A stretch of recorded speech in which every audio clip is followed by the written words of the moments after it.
So you want to know all about type 2 diabetes and the best way to prevent it, right? You're not alone. You all remember Raj and Alejandro, right? Good, because they will both be taking us on the prevention of type 2 diabetes journey.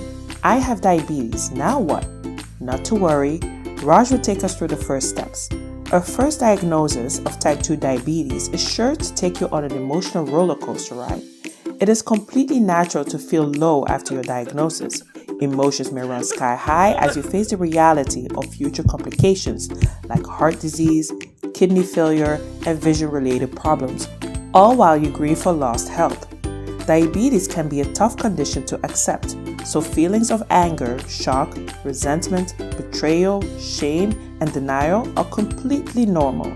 Studies show that it's not uncommon for newly diagnosed diabetics to go through a period of depression, but you can learn to deal with the emotions that come up with a diabetes diagnosis. Not going to lie to you though, you will need to commit to making changes so you can live a better life with diabetes, and that requires work. Since your body is no longer able to respond effectively to insulin and may not be fully capable of preventing blood glucose levels to rise dangerously high, you will need to make positive changes to your lifestyle. But know that you are not alone on this journey. At this point, the best way to manage diabetes is to educate yourself.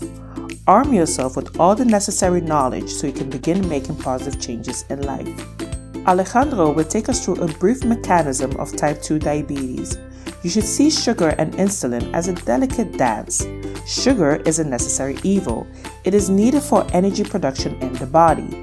And insulin is a key keeper that escorts the sugar into your muscle cells for this purpose. Sugar is also inflammatory, so cells are very sensitive to how much they can handle in one go. Sugar can harm our cells if there's too much floating around at any given time. When there's too much sugar floating in the blood after a meal, you ate that high-carb meal, washed it down with a soda, and went back to slump into your chair in front of the computer. Yeah, we've all been there. So anyways, what happens after that high-carb meal is the cells refuse to let insulin bring the extra sugar in. What is the result of that? Insulin production shoots up as the body tries to muscle the sugar into the cells. When the muscle cells don't budge, excess sugar goes away into the fat cells where it begins to accumulate. Now stay with us for a moment here. This is where the plot thickens. Insulin in itself can be inflammatory. That's why too much of it for too long is bad. The body is meant to only have high amounts of it for short periods of time, after meals, to help push sugar into the cells. After that, it is meant to go down nicely.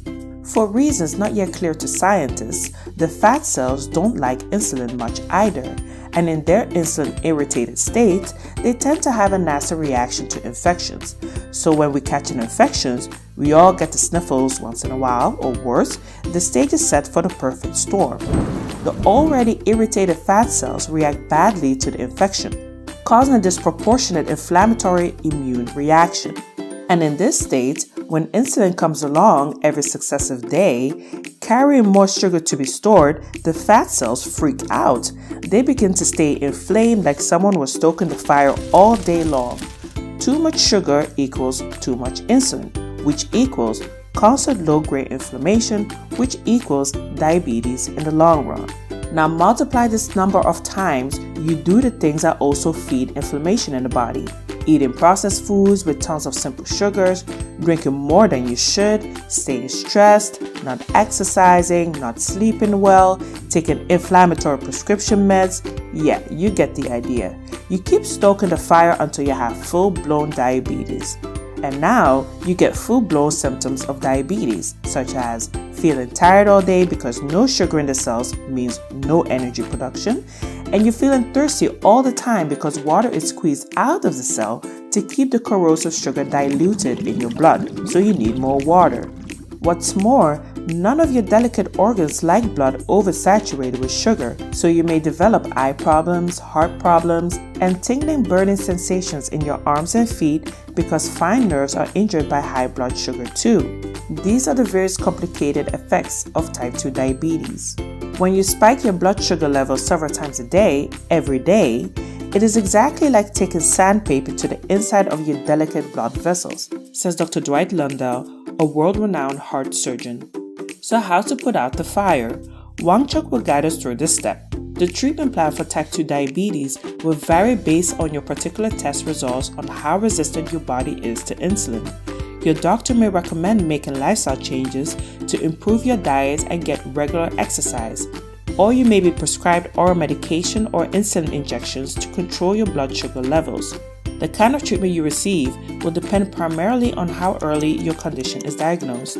The sooner we catch type 2 diabetes, the better your chances of getting sugar levels in control before future complications arise. Your doctor may start you off on a one-drug treatment, such as metformin, and then adopt a different regimen a few months later, based on how well your blood sugar levels respond to various therapies available. There are also a number of non-medicinal interventions that could work. Your diet is a key to stabilizing blood sugar levels. Almost every treatment plan for type 2 diabetes stresses you upon the importance of dietary changes. This is especially true if you're overweight and need to lose extra weight to help your body respond better to insulin, which will lower blood glucose levels. For anyone newly diagnosed, Nana will give us a summary of the easiest diet recommendation for diabetics. A low-carbohydrate diet helps prevent blood sugar spikes. Eating only heart-healthy fats to keep cholesterol levels in check and also keep cardiovascular disease at bay. Choosing your grains wisely. Opting for the least processed versions that are full of essential fiber as well as some healthy proteins. Cutting down portion sizes, especially if you are overweight. Losing a little weight can go a long way.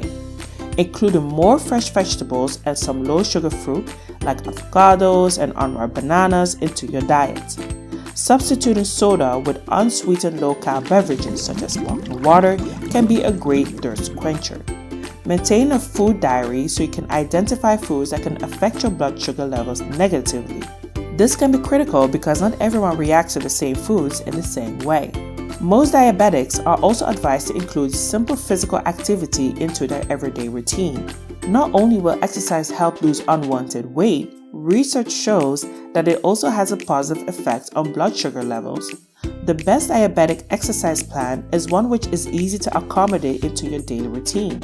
However, it is important to discuss any new exercise routine with your doctor or healthcare provider before you begin to make sure it is a safe choice for you.